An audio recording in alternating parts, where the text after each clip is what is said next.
So yo, what's up mga paragmanok, good morning. So ngayong araw magpapaligo po ako ng aking mga alagang manok. At syempre yung gagamitin ko pong shampoo ay ang Zeromite 3-in-1 shampoo. Antifungal, antiparasitic at antimicrobial.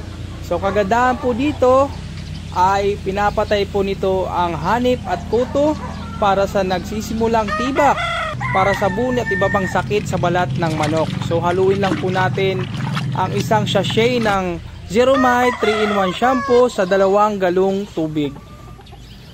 So yan po, papaliguan na po natin yung aking alagang manok. Ayan. So ibabad lang po natin ng mabuti at siguraduhin basa yung balahibo at balat ng ating alagang manok para ma-absorb niya yung Zeromite shampoo 3-in-1.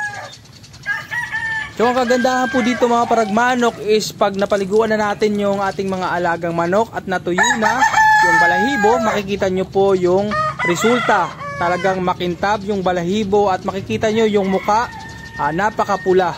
So yan po yung nagiging epekto, yung resulta pag nagpaligo ka gamit ang Zeromite 3-in-1 shampoo. Tatak, excellent, subok talaga na magaling. At syempre ang isang sachet ng Zeromite 3-in-1 shampoo ay goods na goods sa 12 manok. So madami po yung mapapaliguan natin sa isang sachet ng Zeromite 3-in-1 shampoo.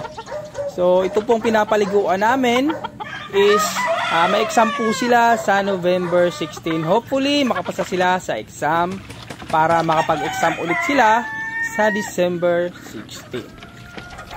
Bago ko nga pala tapusin itong video na to, special shoutout nga pala kay Sir Jason Mangala, Sir Ariel Laudinio, kay Sir Jason Mana at syempre kay Sir Emic Velasco. So maraming salamat po sa suporta ninyo.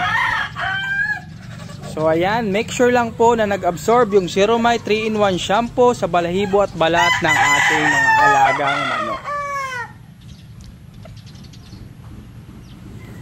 So ayan na po, tuyo na po yung balahibo ng mga manok na pinaliguan natin gamit ang Zeromite 3-in-1 shampoo. At nakikita nyo naman sa mukha, talagang napakapula at napakagandang tingnan. So yun lang po mga paragmanok, maraming salamat and God bless!